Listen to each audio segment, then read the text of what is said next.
for today's video guys. Mag-grocery haul tayo. Ayan, dito kami ngayon sa Costco. Ayan. Yung tama ng cart namin ngayon. Papakita namin sa inyo mamaya ano yung mga nabili na. Grocery time na namin. Actually, lagpas na. Lagpas Yeah. na yung grocery. Ilang weeks bago tayo namin. Or parang Isang buwan, no? more than 5 weeks. More than 5 weeks. Kasama na rin yung bumiyahe kami ng Mississauga rin kasi for a few days. So hindi talaga kami nag-grocery pa. But yeah, ito, pupunuin namin. Yung rep namin nakawawa, walang laman kahit isa. Kasi Pasko naman. Pasko naman daw. Kaya maganda, madaming laman na pagkain. Pakita namin sa inyo yung mga binili namin and syempre yung presyo. Let's go!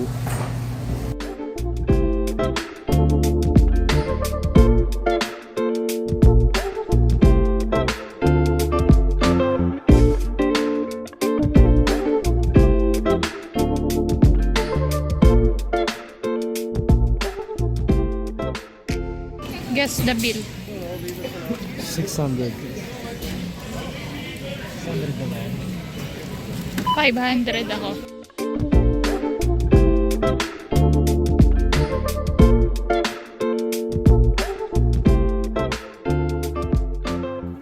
Hey guys! So we are back home after magbuhat ng nakatatlong beses ata kami. Balik-balik. Yeah, kasi mahirap nga magbaba dito ng mga gamit. Kasi yung parking sa taas.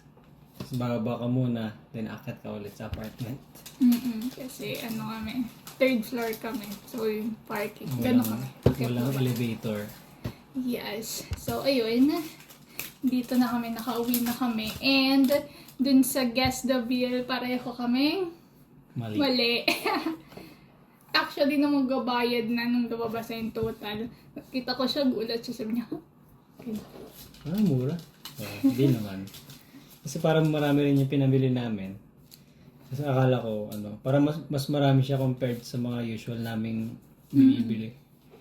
So, Kasi pero may- pa lang to, isang grocery store pa lang. So usually dalawang grocery store pinag-groceryan namin dito. Yan, papakita namin sa inyo guys kung ano yung mga nag-grocery namin. Short grocery haul. Dito na muna tayo sa mga nasa lamesa. Kasi iba nasa baba pa. Ito mo. Okay. Ito guys, sorry. I-ano ko na lang kayo. Yan yung patungan ng hulga. But anyway, yan. Bumili kami ng bubbly sparkling water. Kasi, Wala, gusto niya i-try.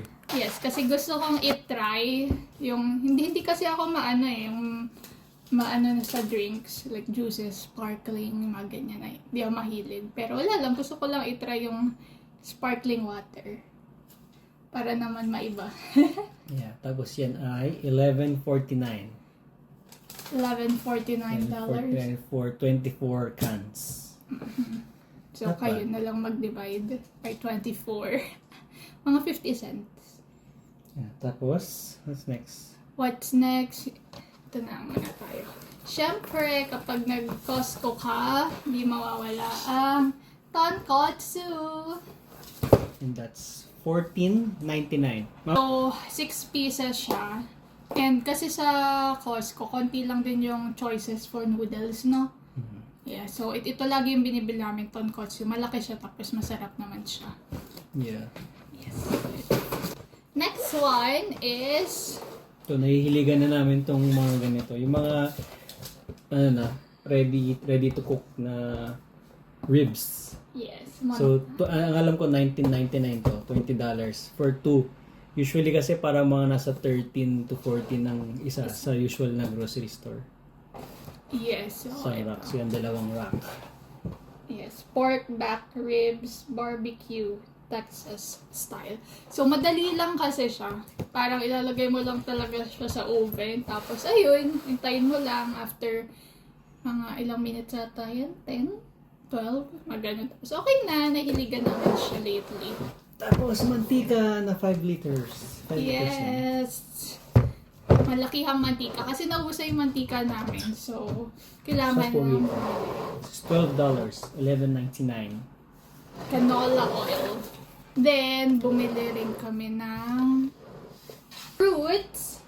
So, strawberries. Saan yan? $10. $10. And it's 2 pounds. Maramihan na kasi usually 7 ba? 6.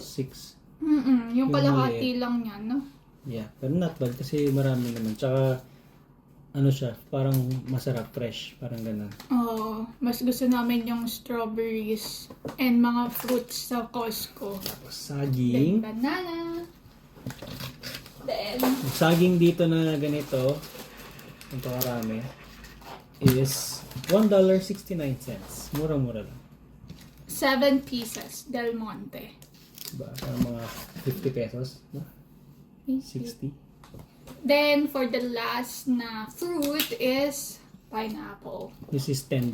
Medyo mahal siya para sa akin, pero kasi hindi naman kasi, di ba ang pineapple parang sa tropical country, ano yan? Parang ganun. So, hindi maraming may ganyan ba? Yeah. I think. Kasi bumibili naman kami ng pineapple na yung pineapple talaga, tapos kami magbabalat. Kaya lang nahihirapan kasi ako, tapos nakakita nga akong ganito. Sabi ko, let's see, or let's try, baka naman maayos yung lasa, matamis, ganon. So, ayun, try natin yan. Yun lang sa mga fruits. Then, other things, Spam! Magkano yung spam? 3 piraso, parang 11.49. Yeah, $11. Tapos, Mahal talaga. So, mahal talaga ang spam. no, mga sa atin, siguro mga 500 pesos. Ang isa? Hindi, Hindi. itong tatlo. Ah. So, mga 150. Ito, sakto lang. Pero mahal ang spam compare sa other luncheon meat. Iyan. Kasi nung mga nakaraang araw, wala na nga kaming ulam. Kung dapat pala bumili kami next time ng masadaming delata. Yung in case lang na i-delay namin. Ano pa ba? Wala naman na. Evap milk. $8. $9. $8.99 siya. $9 animan. Sa Walmart, parang 3 something isa. Depende So, naman siguro sa ano yan. Kung gaano kabigat.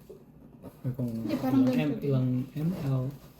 Ayan, then other stuff is ano na, mga meat. Kahit ano natin. So, bumili kami na Kuha na yun. Bumaba na siya. ito, Salmon. salmon. $38.84. Maramihan yung mga ano. Itong salmon is ilang kilo siya? Bakit mo sa'yo? 1.2 kilos. Yung hiwa-hiwa na naka-salmon fillet yung binibili ko kasi nga nahihirapan din akong maghiwa-hiwa. Tapos, chicken wings. Chicken wings. $23.88. Yan siya karami. Ano to, ilang pounds? 2.17 kilo. Karamihan is more than 2 kilos. Tapos, chicken thighs. Ano din? Ano siya? 24.28 siya. Ito mas mabigat. 3.29 kilos. So, maramihan na talaga yun. Yeah. Then, Bulk kami bumili ng mga meat sa Costco. parang hindi na pabalik-balik din. No? Then, This is ground. lean beef. ground beef. $30 ang kilo. 2.30 kilos. 2.3. Yeah. Ginagawa namin, Costco nga yung mga bulk na beef, na meat. Tapos tatagal siya mga 5 weeks, ganyan, if-frozen mo lang naman siya. Tapos, syempre, Pork belly. pork belly.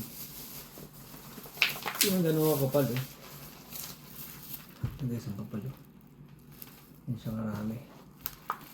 Tapos ito ay $34.71. Yan siya kabigat. 3.15 Yeah. kilograms. Yan lang. So yeah, madamihan talaga. Tagal siya, ang tatagal. Tapos may susunod pa kami na grocery. Check kami other grocery. Para naman hindi lagi Walmart. Oh, real Canadian siguro. Tapos yun, dun kami bibili ng mga gulay. Yun yung mga... Yung mga paisa-isa na. Yes, yun yung ano kami, mga every other 2 weeks. Ganon. Pero itong meat, matagal na yan. More than 1 month na yan. Yeah. Yeah, yun lang naman. Ay, may ground pork pa pala dito. Wait lang. Pakita ko sa inyo kung gaano kalaki. Tinin! Super malaki siya, oh. Yeah, so, mga $20 to. Tapos 3 kilos. So, lahat-lahat per item is more than 2 kilos siya. So, marami yun sa dalawang tao. Ano ba? Broccoli. Broccoli. Ay, napansin ko guys, yung broccoli na ganito sa Costco, hindi kaagad siya madali masira. Unlike yung broccoli talaga na crown, mabilis siyang masira. Ito, ewan ko, baka may nilagay silang something. Hindi naman. $7.99 yan. $7.99 and 2 pounds. Ayun. Yun lang. So, ayusin lang namin yung ano. Itong pinamili. Tapos gagawin, i-pack natin ng hiwa-hiwalay na din yung mga meat para madali pagluluto. Hindi yung lahat, isang ganito, kukunin mo, tapos konti lang lulutuin ka nun. Okay guys! Yun lang, sinama lang namin kayo sa grocery namin sa Costco. Tagal na nung namin pag-grocery. So, ayun, may pagkain na kami ngayon. Sana ay nag-enjoy kayo sa vlog na to. And don't forget to comment, like, share, and subscribe to our channel. Thank you guys for watching. Until next time, bye-bye!